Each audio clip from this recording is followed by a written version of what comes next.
Hi, and welcome to the show. Today is Recovery Wednesday, and it's May the 4th, 2016. And our call-in number is 646-200-4169. Press 1, and that puts you in queue to talk to us. And we would love to hear your comments and your questions because that makes this your show. Now, any of you who are normally with us on Recovery Wednesday, like Dr. Andraki, Gail, Terry, Julie, any of y'all, if you would press 1, that will bring you to the top of the list on the switchboard, and I'll be able to see you without having to search for you. And here's Michael. Thank you, dear heart. Welcome, everybody. Recovery Wednesday. What's recovery about? Well, if you hold a newborn child, you will have a direct experience of a human life, this awesome, sweet presence of active love. That's what recovery is about, is going back to the truth of who we are, to bring into full awareness our true state of being, which unfortunately has usually been covered up with some things that are not so shiny and wonderful as the active presence of love. The main tool that we're going to propose is the tool of forgiveness. That once you come across something that's tarnishing the presence of the truth in you, forgiveness is how to remove the tarnish. Kind of like polishing silver, it's the tarnish remover is forgiveness. And if you haven't engaged in the forgiveness processes yet, as we're presenting it from the 1st century Aramaic, it's quite different from anything else that you'll find anywhere on the planet. Planet will tell you that forgiveness is about how I let you off the hook because I'm tarnished. Doesn't make a lot of sense when you look at it from that perspective. If there's something that's tarnishing the presence of love in me, maybe I need to be shining my own mirror, cleaning up my own physiology, rather than blaming somebody else and letting them off the hook. Our bottom line is that when we live in denial, and that's kind of the focal point I want to focus on today is denial, we have a specific definition in this work that varies a little bit from several other teachings around the idea of denial. And that is that any time I think or speak as though something outside of me is the cause of what's happening inside of me, then what happens is I have to hide the root of what's happening inside of me from myself. So my denial, thinking or speaking as though something outside of me has caused this inside of me, causes me to dissociate from this inside of me, and then that which is inside of me tends to unconsciously run my life. You might remember going back to the ancient Aramaic, we hear this man named Yeshua 2,000 years ago saying, take care of the heart, for out of it are the issues in life. You'll notice he didn't say take care of your child, your spouse, your neighbor, the other guy. He said take care of the heart. Now, there was a challenge up until just a few decades ago in being able to comprehend or translate that idea out of the original Aramaic, because we had no idea what the word heart meant. Now what we understand is that the word heart there is our equivalent today of the unconscious. Take care what you've dissociated from, what is unconscious in you, for out of it are the issues in life. And when one goes into the form of denial where they're thinking and speaking, you made me mad, you made me sad, you hurt me, that upset me, that disturbed me, they really caused me a lot of pain, then in that dissociated state, I will tend to want to find something to alleviate the stress of that which I'm hiding from myself that I've dissociated from. When someone is in a lot of pain or turmoil because of their denial and dissociation, what tends to happen is when they find a substance, let's talk about alcohol for a moment. Alcohol, if you take two molecules of alcohol and take the water out, you've got ether. And ether, is such a powerful anesthetic, you can saw bones under it, people don't feel a thing. So if I have this unresolved turmoil or pain in me that I've dissociated from, the pain and turmoil still goes on. I still get to feel it. I still get to experience it. I may do my best to hide it from myself. But then if along comes a fifth of scotch and I get my first taste And all of a sudden that anesthetic sets in, and all of a sudden I'm feeling no pain. I say, wow, this is good stuff. Now, of course, all the physiological damage being done by the ether, by the alcohol in the body, people tend to ignore. They just know that all of a sudden they've got relief from pain. Hey, this is pretty good. And until they look at the physiological damage that's done by that alcohol or drug or whatever it is, they'll tend to continue to believe that their alcohol or their drug is their salvation and something that they can't live without. In that state, one is in a state of progressive destruction of themselves, their mental, emotional, and spiritual faculties, as they keep reaching for the bottle. And that leads to the next level of denial, which is the denial that I have a problem. And I thought I'd open it to our panel, to everybody today, to just share a little bit about how you found it effective to bring people out of denial, how to free people from that state of denial to start to look at perhaps they have a problem. I was processing with a young man from out in Arizona today, and he's telling me about this lovely young woman that he has this awesome relationship with, except after she has her first drink.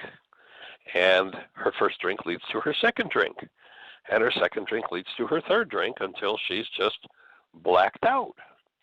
But she doesn't have a problem when he says, sweetheart, you're going to destroy yourself with that. He becomes the one with the problem. And so she wants to rage on him for the fact that she's drinking to excess and has, on several occasions, gotten herself into some pretty deep trouble as a result of the use of alcohol. So that denial is the denial that there's a problem. And so I'm going to open the floor to everyone who's normally here to support this conversation over Recovery Wednesdays on what you found to be most effective in getting past the denial and getting people to own that perhaps they have a problem. And Jeannie's telling me that we've maybe got some technical challenges. Just give me 1 second. The server's busy.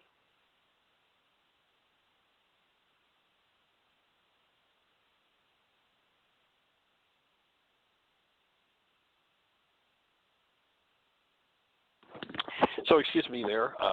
Jeannie's telling me that we've got a server problem. We've had a big storm here in Florida. Very gray, rainy day today. And a lot of lightning this morning, so I'm thinking that perhaps our internet connection has gone down, and so she's just checking that. So you're stuck with me for a few minutes. You know, Jeannie runs the show, quite literally here, until she can get the control panel operating. She can't turn anybody else's voice on. So I'll just offer some of the things that I've found have worked in helping people to get past their denial. And one of them is just the awareness and the understanding of how we're designed to work. To realize that we, as human beings, as this active presence of love, are designed to live in joy and aliveness and creativity, and create a life of wonderment and delight. That's the natural state of a human. Now, the person who's in active addiction usually isn't functioning that way. And so the awareness, just the awareness, I found that if you can just bring to people the awareness, gee, you know, every time we talk, you sound like you've got a lot of pain, you've got a lot of turmoil, you've got a lot of conflict, you know, this is happening in your life and that's happening in your life. Did you realize that as a human being, you know, hold a newborn child for a moment and notice what human life is. It is this presence of love. And that we're made in the image and likeness of love as a creator. And we're designed to be able to create our lives consciously with awareness and joy. Now, one of the things to recognize is you can't not be a creator. You know, whether you like the idea or not doesn't matter. You are a creator, and you do create the results in your life. Now, if you live in denial and dissociation, You've hidden the part of your mind with which you're creating your life, so life comes up and boots you in the butt, and you say, why is this happening to me? And the next time it happens, it's, why is this happening to me again and again and again? It's because as a creator, you're producing those results. And so what I've found is if I get someone to start to suspect that, and of course addressing the alcohol or drug issue directly is a powerful tool, and being able to help people to understand, again, how their energy system works. You know, one of the steps in the A programs is like, you know, I'm powerless over alcohol. I've heard a lot of people object to that step and say, oh, no, I can control my drinking. Well, unfortunately, the alcoholic can't, and the impact that alcohol has on their system is beyond their control. For those who believe that they can control substances in their body, Dr. Tim, back a few months ago on a show, came up with a great example. He was talking to an addiction counselor who was sharing this principle of, you know, powerlessness, and he reached into his desk drawer and put out a bottle or a box of X-Lax and said, here, take this, and then tell me how much power you've got over your body. And pretty good demonstration of, you know, if one has an allergy to the substance alcohol, if they lose control of their faculties, awareness, to the point in the case of this gentleman I was speaking with this morning, his lady friend just blacks out, has no recollection, no memory, and you know, he shared that on the way into some of these blackout states, as he's been with her, trying to get her to stop drinking, as she starts to get closer and closer to blackout, to share some of the traumatic experiences that have happened to her previously under the influence of alcohol. And that movement into unconsciousness that happens that leads to a blackout says there's a pretty serious problem. And so if one can realize that we're meant to be aware, awake, functioning creative beings, then just that awareness, if I'm not doing that, maybe I have a problem. And there's the biggest thing. It's just to get someone to the point where they can say to themselves, maybe I have a problem. You know, the average alcoholic says, look, you know, I go to work every day, you know, the functional alcoholic. It's like, gee, I keep my bills paid. I'm keeping my job. I don't have a problem. It's like, well, you know, one of the things that happens in an alcoholic home with a parent that's an alcoholic is that parent is absent from the home. So for a parent who's drinking excessive amounts of alcohol, maybe bringing to awareness, gee, I noticed that, you know, yesterday morning I was with you, you were kind of fresh, and you were with your 5-year-old son, and you're just how loving you are with him and how much you care for him. Did you know that by 5 o'clock this afternoon he's not going to have a father? Oh, what do you mean? I said, well, I noticed you got your first drink in your hand. By 5, you'll be absent, and your son is fatherless. Your daughter is fatherless. Growing up in a home without two parents is a difficult thing for a child to do. And then, of course, the kinds of outbursts and rages that often happen under the influence of alcohol becomes a big trauma for a child to grow up in. And very likely, the child is going to tend to reach for the same solution or the pseudo-solution that the parent did. Well, if I just anesthetize myself, then I won't have to deal with this. So take care of the heart for out of the issues of life. When you understand that the issues that show up in your life are a result of your creative process, and you're not conscious of how you created this result, it's an opening where someone can say, maybe I have a problem. And that's kind of one of the ways I've found affect a lot of their denial. And oftentimes people have to hit a really tough bottom before. Now there's an adage, I've heard people say it, people never stop drinking until they hit their bottom. Well, I hold a different space than that. Everybody doesn't have to hit the very bottom of the barrel, although that oftentimes is what catches people's attention. And so awareness becomes one of the keys to helping people to put an end to the denial that they have a problem with alcohol or drugs, and to begin to work through whatever's going on in their lives. And let's check with Jeanie and see if she's found an internet connection yet. Are you with us, Jeanie? I'm actually hooking it up to my phone now. Okay. It looks like our internet connection here at the house is down, and so Jeanie is wiring her computer to the phone so that she'll be able to push some buttons and we can hear some other voices coming in here. It's interesting that we live in a culture that you drive around and you look at the number of liquor stores as there are, and people have a right to drink, which of course everybody's got a right to do what they choose to do. But in effect, for many people, it's really simply the right to destroy themselves, to destroy their families, to destroy the lives around them. To the degree that someone yields control up to the alcoholic or the drug addict, everyone is impacted by that energy. And so I talk to people all the time about, well, you might want to think about whether, let's see, you go to a party, you call it fun, when the next day you can't remember what happened. How do you know you were having fun? Oh, I see. Your pain was anesthetized, and you call not feeling pain being anesthetized against your pain. You call that fun. It's like, well, I'd put a big question mark in front of that. You might try creating a clean, sober life where you're conscious, you're functioning as love, and you're interacting consciously with everything and everyone in your world. I, for one, think back, and it's like, why was alcohol ever introduced into the world? And, it was programmed socially. It was a socially acceptable thing to do and get tipsy and so what. But when I look at that, it's like it's so crazy to be socialized like that. And Jeanie is some news on the internet. Dr. Tim tried to get on too. Can't get on either.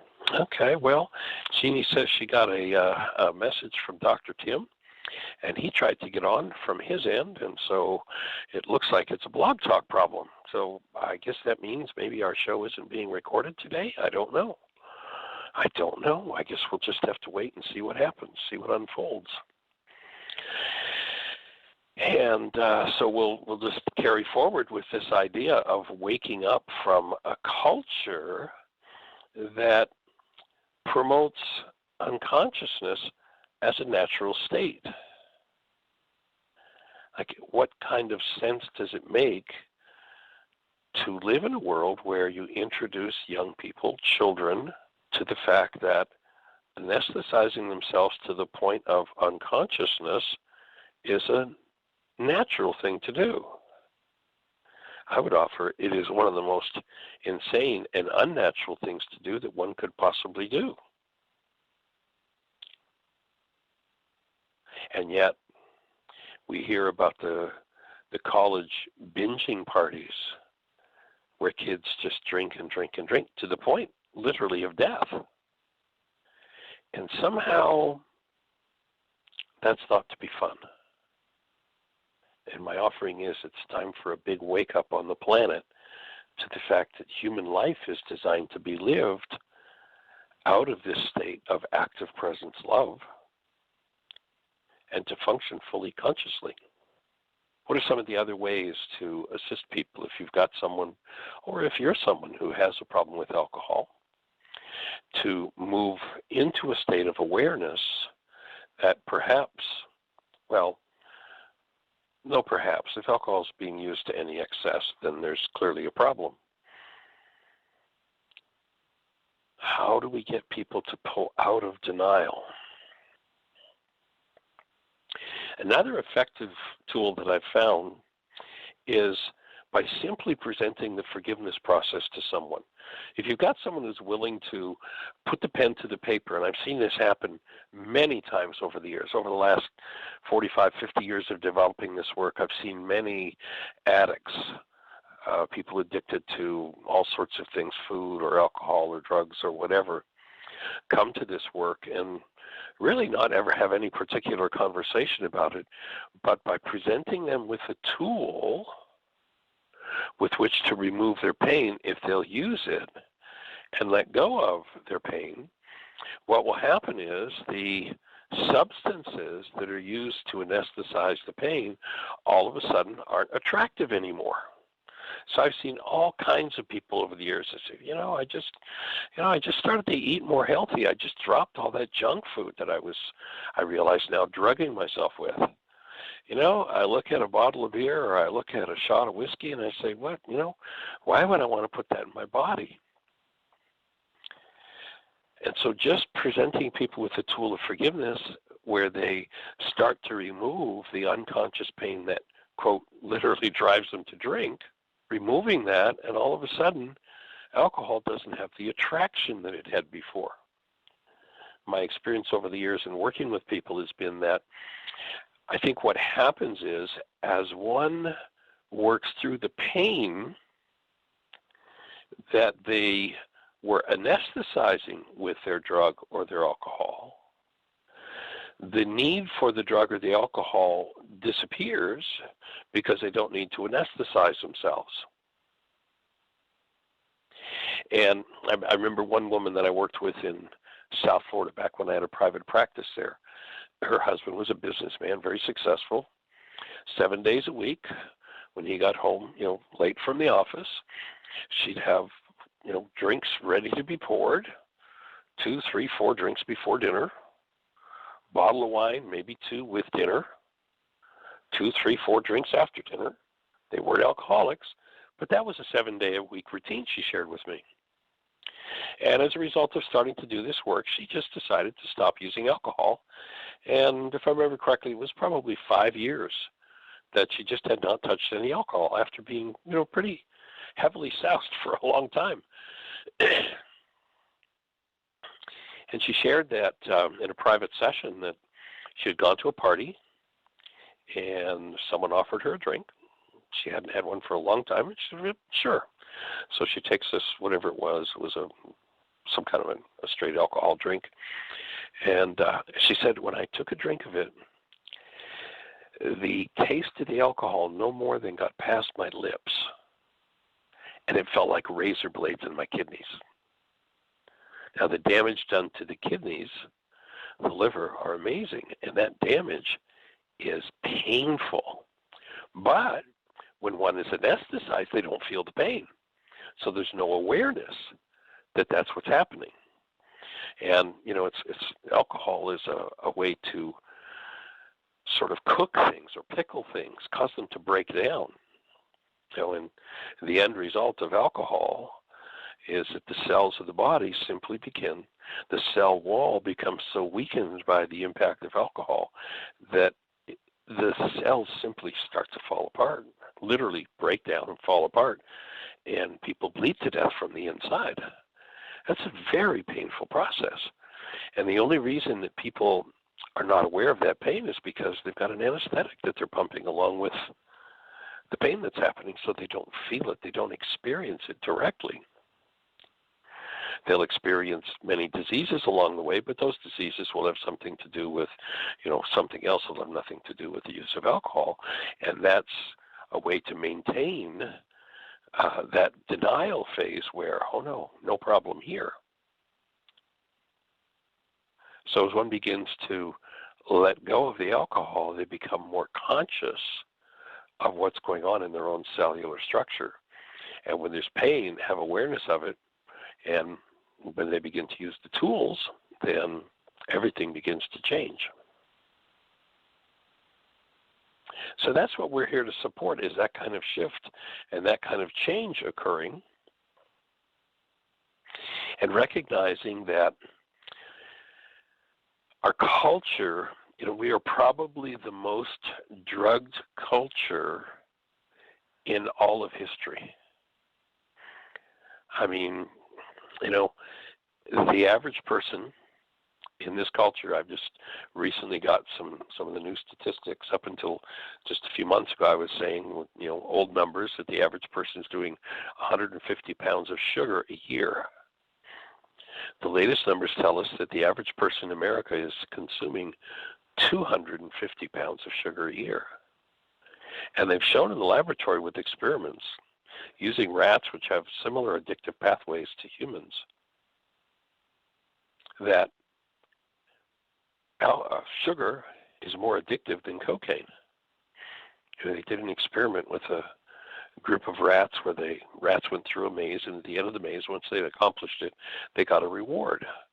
And they could push one of two buttons.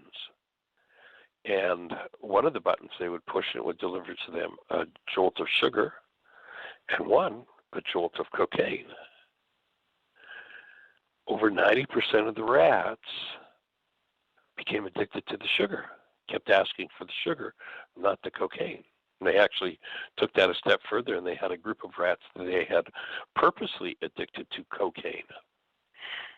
Put them in that same circumstance, and 84% of the rats switched away from cocaine to sugar. Now you look at sugar, I challenge you to go over to your kitchen cupboard and look at every package or box or can that you have. And I would venture to say, even foods that you would think, there'd never be any reason for sugar in that, I'll offer that at least 90% of the packages in your kitchen, unless you're a very conscious consumer and refuse to buy things with sugar, at least 90% of them have sugar in them. Well, why is that? Why does this wonderful picked at the peak of ripeness fruit that's already sweet have sugar added to it?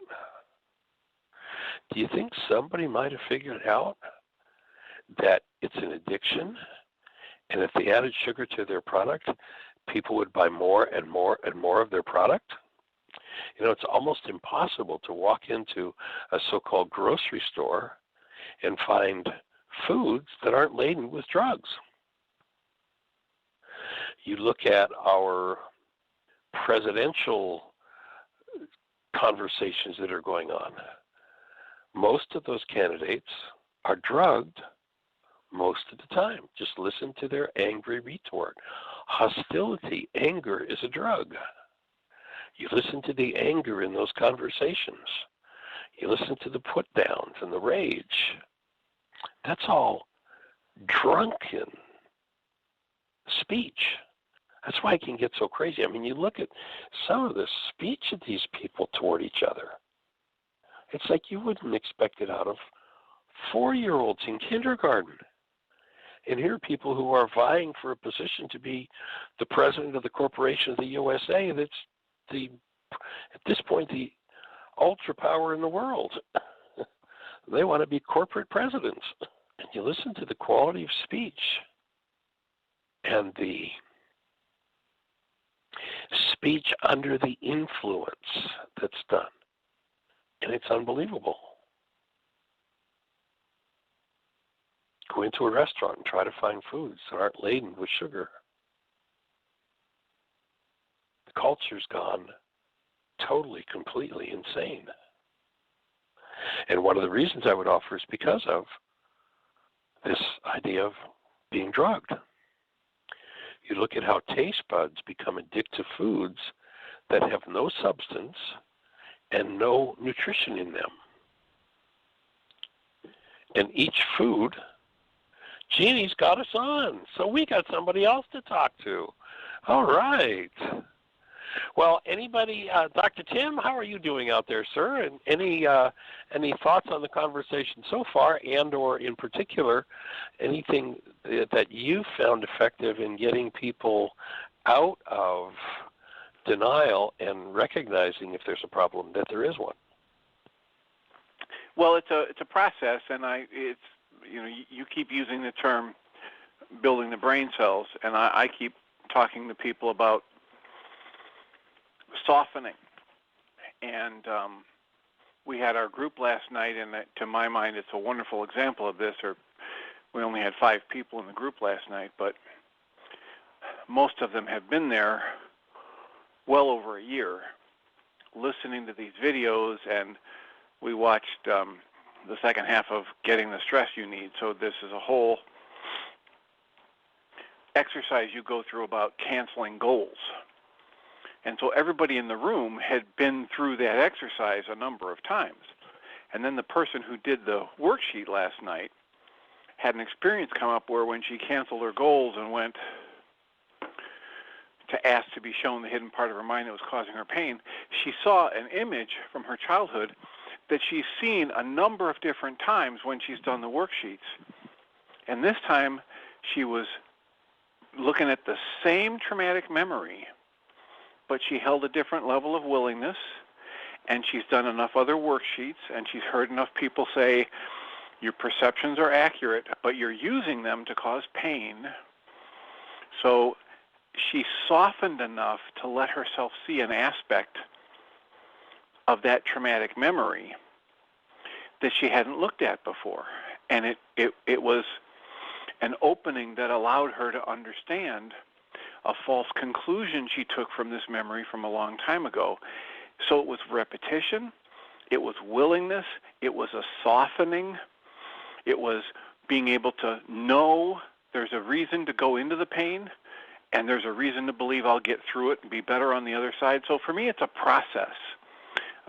It's very rare that I have somebody who does a worksheet and it transforms their life and they don't need any more worksheets. You know, and we have had a few people who come to the group and they do the first worksheet ever and it blows the door off of an issue for them and they're thrilled.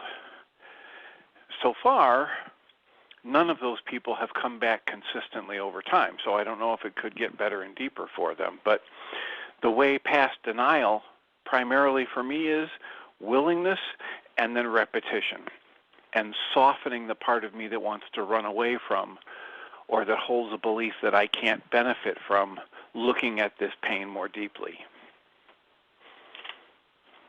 Awesome input.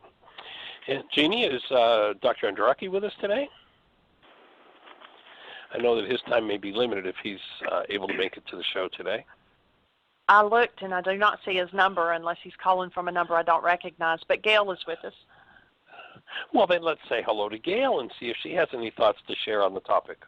Hey, young lady, how are you? I am doing well, thank you. How's everybody else doing?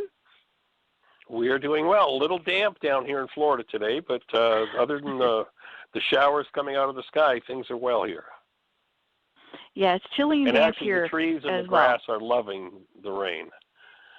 Oh, I'm sure they are. They're really quite hot and dry, so I'm sure they're just delighting in it. Gotcha. In response to your opening and continued conversation due to technical breakdowns, I do have a response, and I wanted to offer some history with the 12-step model on how they discovered to have people break through or their denial. And great. What happened?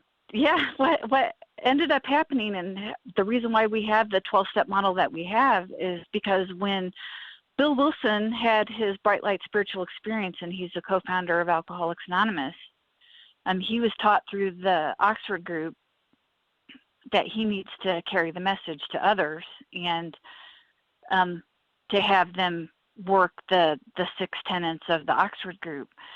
And what he was doing 6 months after his thing, his Bright Light Spiritual Experience, he was dragging people off of bar stools and trying to drag them to Oxford group meetings, and he is primarily talking about his Bright Light Spiritual Experience that he wanted everybody to have. And he became very frustrated, and he talked to 2 people. He talked to his wife, and he talked to a gentleman called Dr. Silkworth. And his wife said, well, you may not be getting other people sober, but you're staying sober, and that's the important thing. Dr. Silkworth was the gentleman over, he worked at the Towns Hospital in New York, and he worked with alcoholics all the time with no avail. And Bill Wilson was the first person that had a bright light spiritual experience and got in touch with something spiritual that allowed him to stay sober. And he said, yeah, I've been hearing about what you've been doing out on the streets. He's like, why don't you do it this way? Why don't you give people information about your alcoholism? Why don't you give them the information about this? They didn't know at the time that it was an allergy, but this was Dr. Silkworth's theory that it was, or his opinion that it was an addiction. He said, why don't you talk about your drinking and your alcoholism and where it took you, and give people information about your drinking and see what they do with it, because a lot of people have a hard time with the spiritual aspect of this, of what you went through, and it's driving people away. So the first person that he had this particular conversation with was Dr. Bob Smith in Akron, Ohio. He had this conversation with him on Mother's Day of 1935, and he just talked about himself. He talked about his drinking and his experiences, and Dr. Bob gave him 15 minutes of his time. I'm only going to give him 15 minutes, and they ended up talking for 5 hours, and that became the formula. So what we do, 12-step model, is that we talk about our drinking, and then we talk about the information. We talk about the allergy, and if people decide that they have the physical allergy and they've had similar experiences that we have had, then we ask them, do you want to know what the solution is? And what they talk about in the Big Book of Alcoholics Anonymous, they say that all we can do is share our experience and then lay the kit of spiritual tools at people's feet for their inspection. And then we need to be ready. If they're ready, if they look at the spiritual tools and are ready to change their lives and stop drinking, then we need to be ready to provide them with the tools and teach them how to work the rest of the steps and introduce them to the God of their understanding so they could have that spiritual experience as well. Awesome. Very powerful. So what that tells me as far as the Aramaic forgiveness process is concerned is all I could do, and I hear you say this all the time, all I could do is do my work. And, I could give people information about what I'm doing and how it's impacting my life and continue to do my work. And if I have an issue with somebody else's addiction, I need to do my work to see if that is a power person dynamic that's underlying why I keep drawing particular instances into my life, and that's what I have to offer there. Lead by example and continue to do what I'm doing. Wonderful.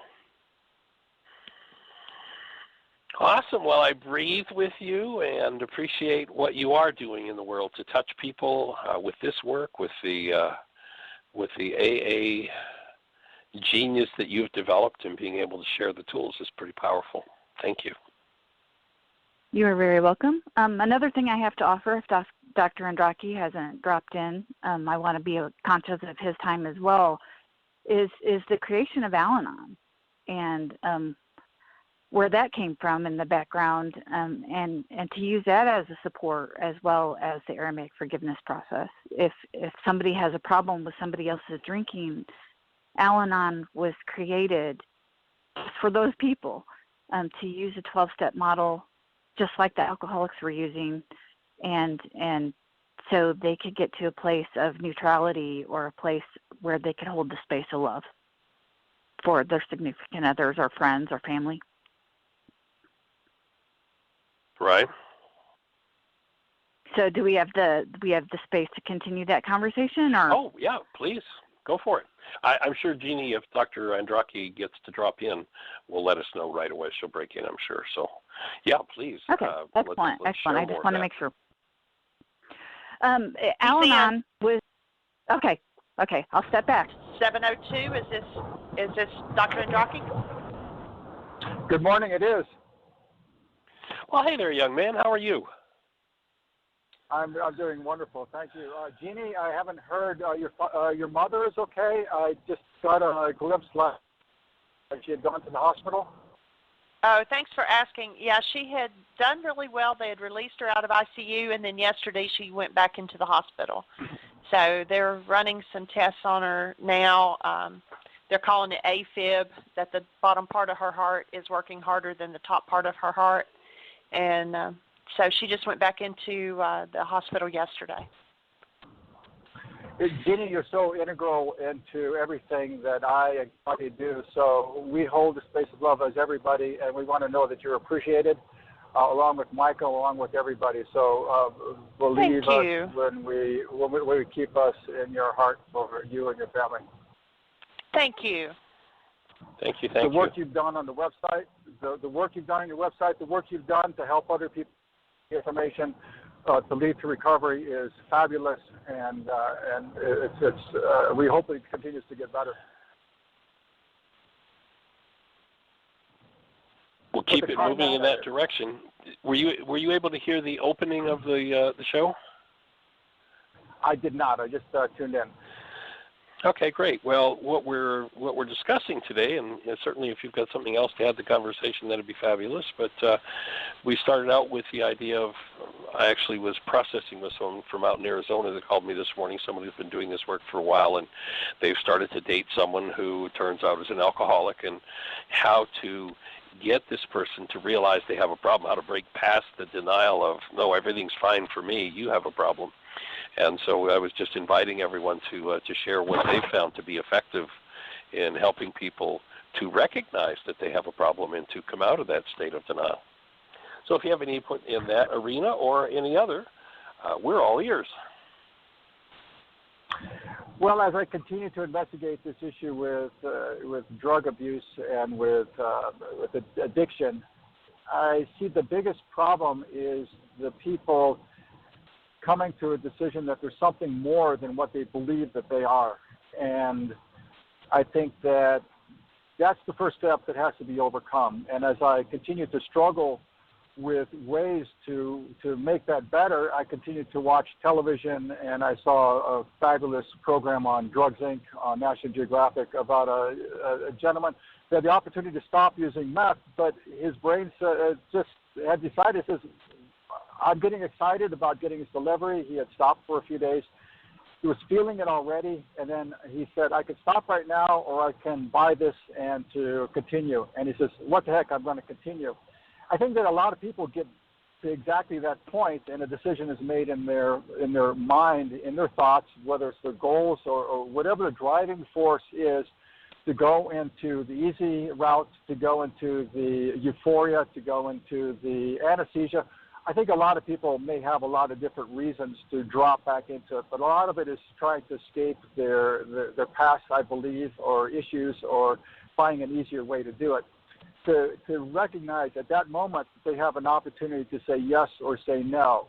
And as I think about this and think about ways to be more effective in this, Julie Haverstick comes to mind, because I know that she worked with children, and I would like to see her input about how to get a child who is thinking the wrong things to believe that there's somebody else. And I know that we have I Am Somebody. I know that we have a commitment to myself. I know that you've produced a number of different things. But at that moment, when a decision can be made whether that they can continue this or not to continue their behaviors, but there's something more, I think that so many people just don't have a connection to who they really are. You read Og a number of years ago on Thanksgiving. I think that was wonderful about who we are and about our capabilities. And I know that you spoke at the same time. I think something that can be arrived at with a number of different inputs for people who have gone through this, and with a couple of different thought patterns and a couple of different combinations of things. There's something more is telling them at that moment can lead them possibly to the opportunity to decide that they no longer need to continue this, that they need help. So that's my thought, is attempting. I know that you've done this many different ways. I know a lot of people have attempted this in many different ways. But for something that we might try to combine and make something, a super combination of everything to let people connect in that moment of despair and attempt to escape, to realize who they are, that they no longer need to continue this path. So any thoughts on that, Michael? I know you've done so much work on trying to optimize the initial encounter, and I'm wondering if that could be possibly tuned up in any way when people have to make that decision. Well, I think that one of the things that resonates for me is I think the idea of recognizing the building of the brain cells. And as long as one doesn't understand or doesn't have the brain cells to recognize that there is a possible alternative. I've used the example before of we bring a dog in the room and we have an ounce of gold on a plate and we have a pound of hamburger, and the dog has a choice. But of course, we know that every dog in the world is going to chow down on the hamburger, not even going to look at the gold. Why? Because the dog has no brain cells to recognize that they could take the ounce of gold and trade it in for 1,500 pounds of hamburger. If they had those brain cells, there isn't a dog in the world that would pick up the hamburger. They'd all go for the ounce of gold. And so education, awareness, helping people to build the brain cells for, there is a possibility that something else would work. But until someone has those brain cells, it's tough to make a shift out of, well, I've got something that works. Hey, a fifth of scotch works well for me. And with no other brain cells to combat that idea, it's going to be tough to make a different choice. So I think that all of the efforts that everybody puts into sharing the tools and helping people to build the brain cells for, there is actually an alternative to doing this, and I could benefit from that alternative, is a big piece of education to offer people. So I think that's perhaps one of the keys in the process. And of course, the whole section that Jeanie's built on getting people started is, and we will certainly be continuing to refine that as the best we can to put together a conversation that supports people in going from no awareness that there's even a problem into full-blown awareness there's a problem and full awareness of the solution and engaging in it. But thank you. I know that we've had this conversation for many years, and I keep hoping, I guess, to say that we can say something powerful enough to them at that moment to open up something, because I think that it's the difficulty in getting people to come to a support group, to come in the presence of other people who are working through problems, is still a big jump for some people. And I think that, at least it's my thought, that people are so far removed from who they really are that it's hard to attempt to start doing their work. Any thoughts? Well, I think that takes us right down to, the power person dynamic, where one buys into an identity based on the messages they got from their power person, that they weren't good enough, that they were never going to be able to accomplish, that life would never work for them, and, all the varieties of messages that people receive from their power person. And then when those messages coagulate into an identity that they buy into, that's a major piece of the puzzle to crack and break open, and to be able to dissolve or forgive those messages, to remove them from the mind and support the return and or the experience, as Gail shared it, as is spoken of in the A group, is the bright light spiritual experience. And I think that, if for someone who doesn't actually have that kind of a breakthrough experience that literally is, kind of like what we've read about, Paul on the road to Damascus, that's a bright light spiritual experience. And many people have that. There is an alternative to that, as I understand it from Gail in the AA literature, about that you can do that through your intellect, and to a degree, I think you can build the brain cells for recognizing, there is something else, but there's no substitute for actually having that direct bright light spiritual experience. And being the space where people can have that happen. I know that over the years I've just watched, and when we open an intensive, we started out with what are the factors that cause healing to occur, that cause this opening to occur, and I share that I don't know what's going to open that space for any given individual. That's why we're going to introduce everything we know, and each person in their own time is going to have that kind of an opening.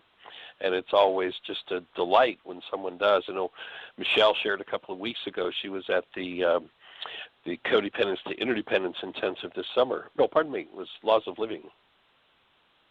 I think it was Laws of Living she was at. And she and Ari went out for a walk, and all of a sudden it was like the energy field opened, and she could literally see in what normal people would think, well, it's just empty air, that's just air there. All of a sudden she could see the energy and moved into this space of delight and joy and aliveness. And that's, what are the factors that bring that about? All of the above. It's every tool, and that's what we want to work for. I understand, Michael. We spent hours discussing this, and between the two of us, and with Jeanie, and intensives, and at the Heartland.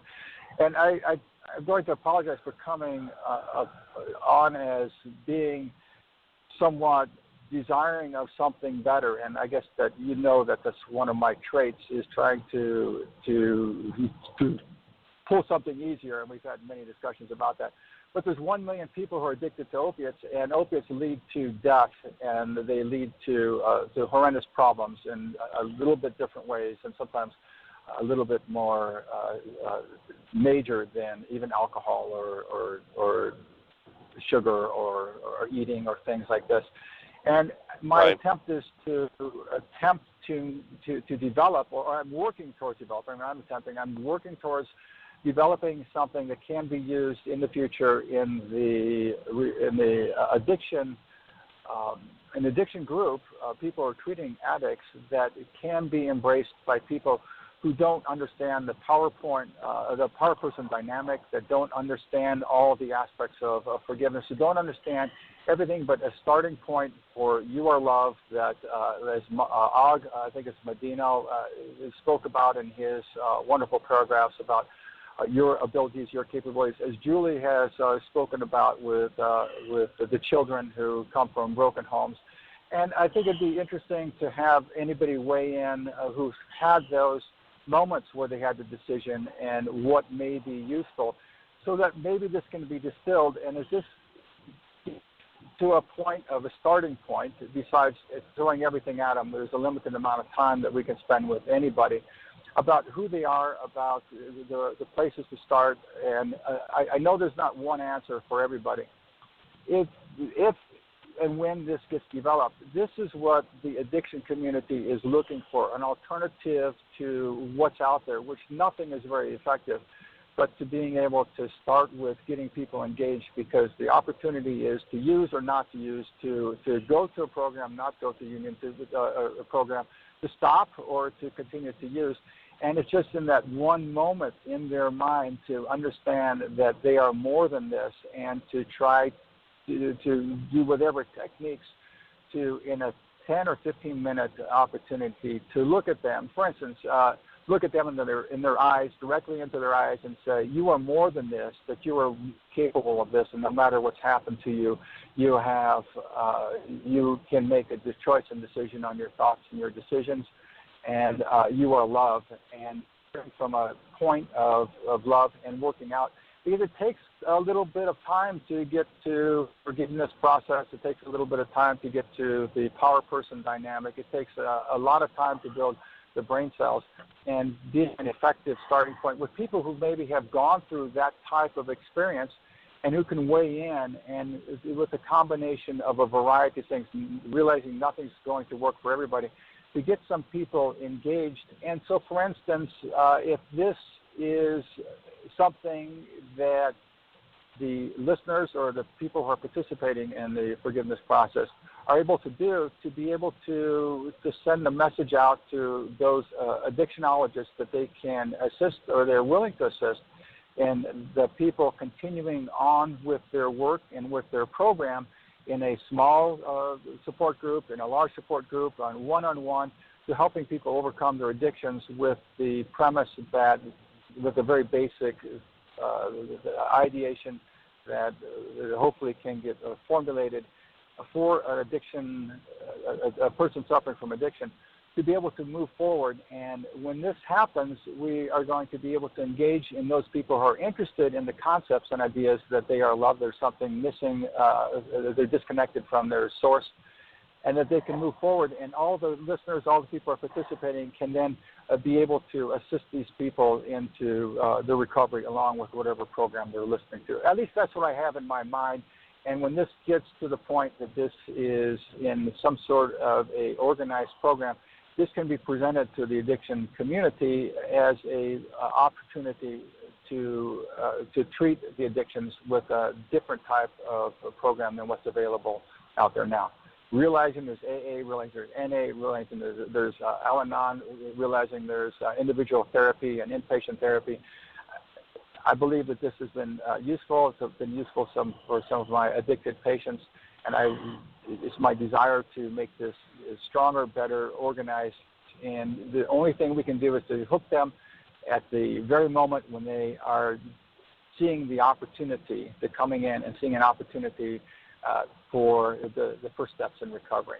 So it's a tough thought to come up with, and I know that you constantly remind us of all of the steps and all of these different tools that are available. But to get them hooked from the beginning with an organized thought program, maybe with the input of some of the patients who've gone through this, I think would be helpful to combine everything to at that moment to let them know there's something else and something different. Does that make sense? Is that something that is I'm on board. Desirable, or something? I'm absolutely on board and open to all ideas from every corner of the earth we can get them from, for sure.